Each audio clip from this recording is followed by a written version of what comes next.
These guys obviously like now as well. We need to get a move on. Thank you. Cheers. Chris Daggers is standing by. Got baby in there. Yes, he is. Everything. It's like a real human. Hello. Yeah.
Yes, tomorrow night, back across the Pennines, England will face Pakistan for the final time in this extraordinary summer of 2020.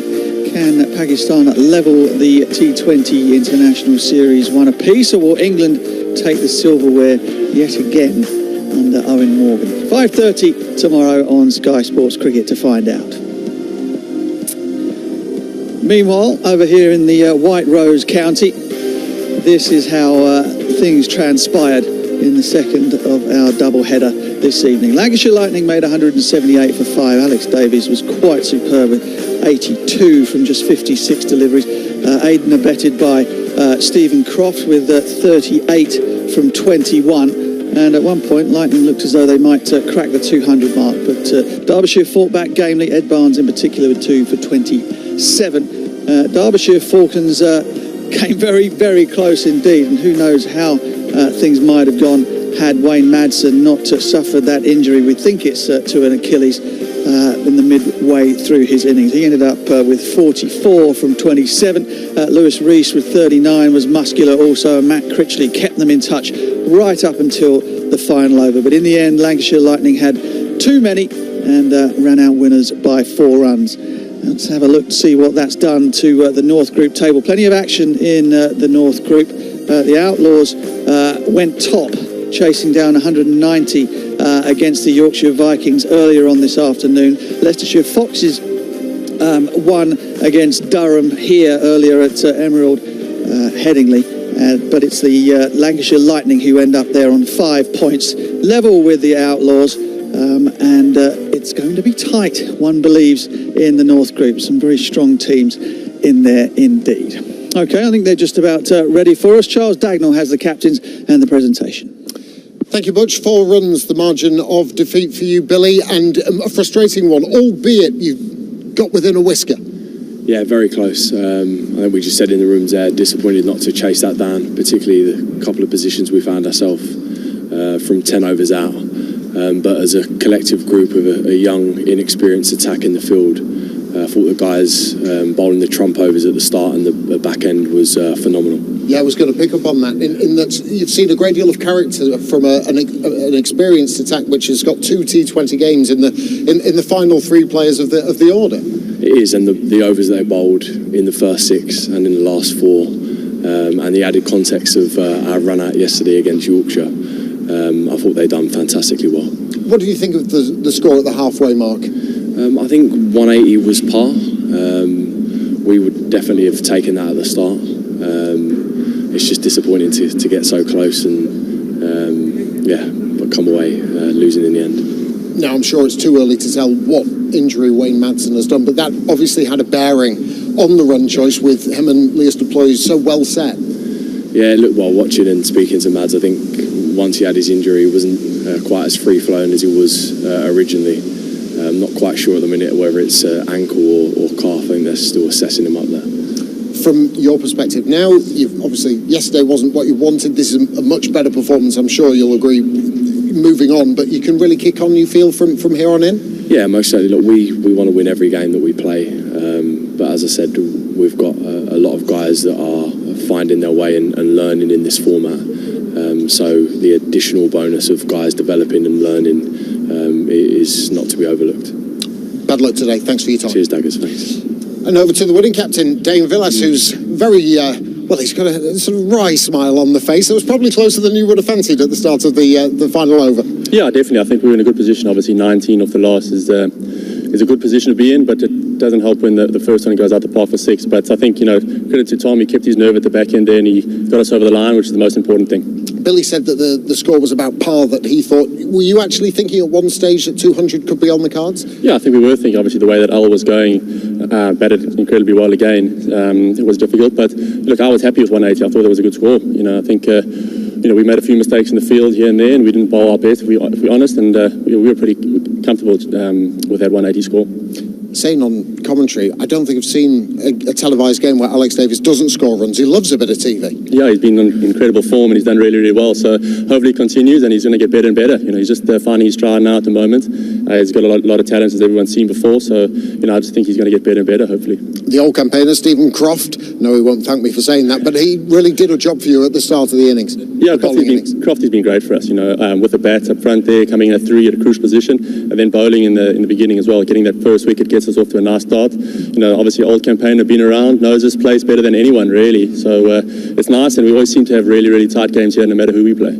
Strong start to the campaign and something that I'm sure will delight you for forthcoming fixtures. Yeah, definitely. Like I said, we love this sort of competition. We've done well here in the past, so hopefully we can continue. It's been some good results for us, two from 3 and then 1 rained out. So, we're looking forward to keep on going and hopefully use this momentum. Well, congratulations tonight, Dane. Thanks so much for your time. Cheers, thank you. If I can ask the player of the match with his 82 from 56 deliveries, and that is Alex Davis. Alex, well played tonight. I mentioned it just now, but you love a television game. Oh yeah, cheers, Daggers. I don't think the television's got anything to do with it. I just got a few out the middle today, and I think I agree with Billy and Dane there that 182 is probably par, but I got out a tough time. I reckon we should have pushed on towards 200 really. But how early did you think that was a possibility? Because with the start that you had, you then developed partnerships down the line, but you were the real linchpin. Yeah, obviously we didn't have that great a start. I can't remember what we were off 3 overs, but not that many. So it took a while to get a grip of the pitch. But then obviously once I got going and a few out the middle, Keats got off to a good start as well, and loved batting with Crofty. So no, just those partnerships were crucial. Yeah, yourself and Keaton and yourself and Stephen Croft. The nature of the slow balls as well seemed to grip a little bit in the surface, so timing the ball wasn't as easy as you may think. Yeah, that's definitely how we approached it with the ball as well. Like, they were the hardest balls to hit. Didn't quite get as many right as we should have. But yeah, it was definitely a pitch that you enjoyed it when the pace was on. But if someone could bowl good slow balls like Danny Lamb did for us, then it was great. Obviously, you've no overseas players. There's only 8 in the entirety of the competition, so you're missing Faulkner and you're missing Maxwell. Is there a different feel to the dressing room with them not here this season? Yeah, definitely, but it's just more opportunity for the likes of me, Dane, Crofty to step up and lead from the front there. Keats obviously got 100 the other day. So yeah, it's great for the young lads to get an opportunity. Young Tommy Hartley, Danny Lamb's played a bit now. So it's good for those guys to have a chance to play loads of games, really. But is it nice to have that added pressure put on the more experienced players like yourself and Stephen and Keaton? I don't really see it like that. Whether we have Fulton and Maxi or whoever, I'll still try and whack it every game. So. Well, you did it successfully tonight. Thanks so much for your time. Well played. Thanks, mate. Cheers. Player of the match, Alex Davis, 82 from 56. Cheers. Well, he played quite magnificently, didn't he? I'll come to you first, Ollie, because you picked both gentlemen who ended up being player of the match today, in Aaron Lilly and Alex Davies. He's a big personality player, but he's very softly spoken, very quiet, sort of off the, outside of the arena. Yeah, he is. He's definitely not always quiet on the pitch. I've been batting a few times with him chirping behind me, so it's good competition. But yeah, softly spoken and a good lad just to chat cricket to be honest. But no, really happy for him. He spoke quite well about how they had to sort of soak things up a little bit at the beginning. Derbyshire bowled quite well, assessed things, and then got into his stride. He was difficult to stop, wasn't he? Yeah, he was, and that was the one thing I was really impressed with. The two openers, Jennings and Davis, came into this game in form. They both scored runs in the prior game, and I think that sometimes when you're in form you can sometimes take it for granted. You can sometimes think, oh, it's going to happen from ball one, but they actually had a good look for a couple of overs, and then they got that 50 partnership, which has got them off to a brilliant start, and Davis was the one today to get away. I thought he played brilliantly. Such quick hands through the ball. He stays very still at the crease. That shot there was probably one of the best of the evening. Very still, trusting his hands, and yeah, an entertaining player to watch. Yeah, packs a punch. We spoke about it again earlier on about you don't have to be the biggest guy in the world to hit the ball a long way. Prime example. Yeah, absolutely. He stayed pretty still at the crease. He does get in some strange positions when he bats. That shot he hit over extra cover. You thought as a bowler, you probably thought you've done him there, but then his wrists and his hands just get him out of it, and then clears the ropes pretty easy as well. Excellent partnership between himself and Stephen Croft, the old stager. 74, I think they put on in double quick time for the second wicket. Now he just comes out there and smashes the ball, doesn't he? Yeah, he's an absolute stalwart, isn't he, of the county game. I think he's in something like his 17th season with Lancashire, and he's fulfilled many different roles. He's captained the team, but this evening he's had a good evening with the bat and also with the ball. And I think when you've got a player like that who you know you can rely on in all different areas is sometimes irreplaceable. So good evening. That's a very good point. I mean, that's perhaps one area Charlie Dagnall touched on it with Wayne Madsen. With Derbyshire, Wayne Madsen and himself, experienced players, but they don't have the same sort of spine that Lancashire have around the young guys in the team, and Stephen Croft's a prime example of that. Yeah, exactly. Guys like Stephen Croft, they know how to win games, they know how to win trophies as well. So that's invaluable in the county side especially. It's great to be able to have the mix between young and experience, and yeah, I think Lancs look like they've got a good balance of that at the moment. And they've crept over the line once again, narrow margin. But let's give a little bit of a thought to Derbyshire. They played their part in the contest as well. And who knows, if it hadn't been for Wayne Madsen's 36-year-old Achilles heels, they might well have got over the line. What a knock he played. Yeah, exactly. I mean, who knows exactly, like you said, without the Achilles or whatever he's done there. But they just kept hanging in there. They just kept coming back. You thought you could write them off for a little bit, and then Deploy would come in, and then Critchley would come in at the end and smash them. That was the moment, wasn't it? That's perhaps the moment that that cost Derbyshire the game and the run chase, and just seemed to get his foot caught underneath in there, Lydia. Yeah, he did, and he's in a lot of pain afterwards, and he tried to carry on, but that was a shot just directly after he actually got injured, and you could hear him wince as he played the shot, and I think he probably has done something pretty badly. I think he's quite a gritty, determined player.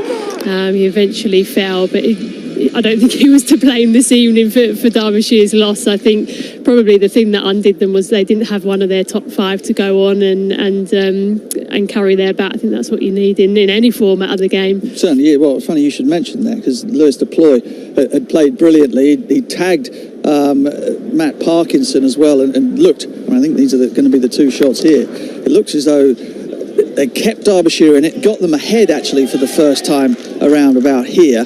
Rush of blood, perhaps, Ollie? Yeah, it's a tough one to say. I mean, look, you look back at it and you go, I should have knocked it for one. But then again, in this day and age, you see some crazy hitting, and it keeps happening, and they keep coming. And if that had gone for six, who knows what would have happened. But yeah, the other side of it is, if you knock it for one and you can take the run chase deep, and you've got those wickets left, then absolutely you've got that argument as well. You certainly have. Tom Bailey has had an excellent campaign thus far, as sort of young as it is in terms of matches played, but he kept his nerve towards the end there, because again Derby had hung in there. They were still in with a shout in that last over.